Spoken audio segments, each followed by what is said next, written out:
గౌరవనీయులు పెద్దలు అనేక విషయాలు కూడా మాట్లాడడం జరిగింది. ఇందాక ప్రిన్సిపల్ గారు కూడా అనేక విషయాలు కూడా చెప్పడం జరిగింది.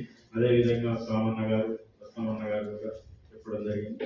అదేవిధంగా 200 ఏళ్ళు పైగా బరాయి పాలన, ఒక నిరంకుశ పాలనగా, నియంతృత్వంగా బ్రిటిష్ పాలన ఒక అంతమొంచే విధంగా పెద్ద ఎత్తున మరి భారతదేశ ప్రజలను హింసిస్తున్న తరుణంలో మరి నాడు భారతదేశానికి స్వాతంత్రం కావాలని ఎంతో మంది విప్లవకారులు, పోరాట యోధులు, స్వాతంత్ర సమర యోధులు కూడా భగత్ సింగ్ లాంటి, అల్లూరి సీతారామరాజు లాంటి వాళ్ళు, సుభాష్ చంద్రబోస్, కన్నగంటి హనుమంత్, ఇంకా ఎంతో మంది యోధులు మరి భారతదేశానికి స్వాతంత్రం తీసుకొచ్చిన అనంతరం డాక్టర్ బిఆర్ అంబేద్కర్ గారు మరి ఒక రాజ్యాంగం ఏర్పాటు చేసుకోవాలి, అతిపెద్ద ప్రజాస్వామ్యమైనటువంటి భారతదేశానికి రాజ్యాంగం ఉండాలనే నినాదంతో మరి దాదాపు 2 సంవత్సరాల 11 నెలల 18 రోజులు మరి నవంబర్ 26వ తేదీన మరి ఆమోదింపబడితే జనవరి 26 రిపబ్లిక్ డే 1950లో మరి అమలు చేసిన సందర్భంగా నేటికి 75 సంవత్సరాలు పూర్తి చేసుకున్న సందర్భంగా రాజ్యాంగ దినోత్సవం అనేది గొప్పగా ఘనంగా నిర్వహించుకోవడం జరుగుతూ ఉన్నది.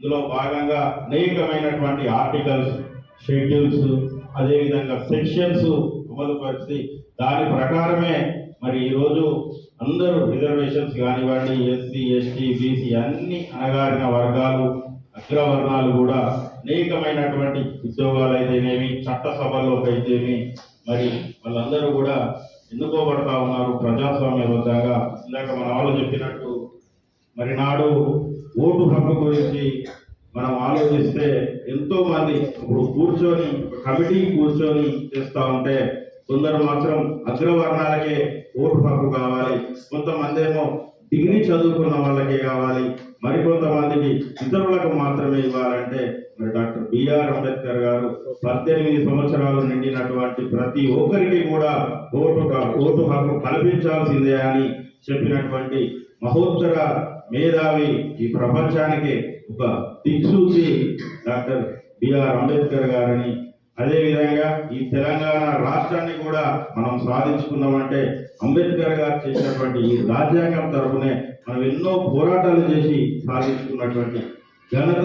అదేవిధంగా ఉదాహరణకు చూసుకుంటే మన రాష్ట్రంలో 119 నియోజకవర్గాలు ఉంటే 119 నియోజకవర్గాలకు ఎమ్మెల్యేలు. అదేవిధంగా పార్లమెంట్ చట్టసభలో 543 మంది ఎంపీలు ఉంటే దేశవ్యాప్తంగా 4123 మంది మరి అన్ని రాష్ట్రాల్లో కలిసి ఎమ్మెల్యేలు ఎన్నికలతో ఉన్నారు. అంటే కేవలం రాజ్యాంగం తరఫున రాజ్యాంగం కల్పించినటువంటి హక్కుదారి అని ఈ సందర్భంగా తెలియజేస్తా ఉన్నా. అదేవిధంగా ఇక్కడ ఈ కాలేజ్ విషయానికి వస్తే మేము గతంలో దాదాపు ఏఎస్ఎఫ్లో ఒక 20 సంవత్సరాల కింద పనిచేసినప్పుడు బహుశా ఇక్కడ కూర్చున్నటువంటి విద్యార్థులకు తెలుసో తెలియదు కానీ మనకు పాత డిగ్రీ కాలేజ్ అక్కడ స్విమ్మింగ్ పూల్ బ్యాక్ సైడ్ ఉంటుంది. అప్పుడే అది శిథిలావస్థకు చేరితే మరి అప్పుడు మేము చదువుకుంటూ పోరాడుతూ ఏఎస్ఎఫ్ నినాదం ఒకటి ఉండే, చదువుతూ పోరాడు, చదువుకై పోరాడాలి. ఈ కళాశాల సరిపోదు, మాకు విద్యార్థులకు అనేక రకాల ఇబ్బందులు అవుతా ఉన్నాయి. ఎప్పుడు చూసినా లెక్చరర్స్ పాఠాలు చెప్తా ఉంటే క్లాస్ రూమ్ లోకి పాములు వచ్చేది, ఓపెన్ గా ఉండేది, అంత విపరీతమైనటువంటి జంతువులు కూడా వచ్చి ప్రమాదాలు కూడా జరిగిన సందర్భాలు ఉన్నాయి. అప్పుడు కీర్తిశేషులు మాతగి నరసయ్య మాజీ మంత్రివర్యులు ఉండే, ఆయనతో మేము సత్సంబాలు ఏర్పరచుకొని మా సామాన్య లాంటి వాళ్ళని తీసుకెళ్లి మనకి ఇక్కడ ఖచ్చితంగా ప్రభుత్వ డిగ్రీ కళాశాల ఏర్పాటు కావాలి, ఖాళీ స్థలాన్ని ఏర్పాటు చేయాలని అనేకమైనటువంటి పోరాటాలు చేసి ఈ కళాశాల కూడా మేము తెచ్చుకోవడం అప్పుడు జరిగింది. అదేవిధంగా కొన్ని గ్రూప్స్ కూడా లేకుండే, ఆ గ్రూప్స్ కోసం కూడా కొత్త గ్రూప్స్ ఏర్పాటు చేయాలని అప్పుడు ఉన్నటువంటి కేయూకి సంబంధించినటువంటి యూనివర్సిటీ చుట్టూ తిరగడం జరిగింది. అదేవిధంగా ఇక్కడ ఇంకొక విషయానికి వస్తే మన దగ్గర ఉన్నటువంటి మన లెక్చరర్ ఉషా మేడం గారు, మీకు ఒక లెక్చరర్ గానే తెలుసు, మరి మాకు మొదటి నుంచి వాళ్ళ ఫ్యామిలీ మాకు ఒక ఫ్యామిలీ ఫ్రెండ్స్ లాగా ఉంటుంది. మేము ఒక డిఎస్పీఎస్ఏ కాకుండా మాకు ఒక ఒకటి ఫైట్ ఫర్ బెటర్ సొసైటీ అని ఉంది, ఎన్జిఓ ఉంది. దాదాపు ఎన్జిఓ నుంచి కూడా ఒక 20 సంవత్సరాల నుంచి మేము ఇక్కడ ఆర్ఫన్స్ పీపుల్స్ కానీ పూర్ పీపుల్స్ కానీ మేము హెల్ప్ చేస్తా ఉన్నాం. అందులో భాగంగా మేడం గారు, మేడం వాళ్ళ హస్బెండ్ కూడా ప్రతి ప్రోగ్రామ్ లోనే వాళ్ళు పార్టిసిపేట్ అయ్యి అనేక సందర్భాల్లో కూడా ఆర్ఫన్స్ పీపుల్ ను వాళ్ళు అడాప్ట్ చేసుకొని ఏదైనా కార్యక్రమాలు, అనాథలు, అవాక్యులు, నిరాశ్రాయులు ఉంటే కూడా వాళ్ళు చాలా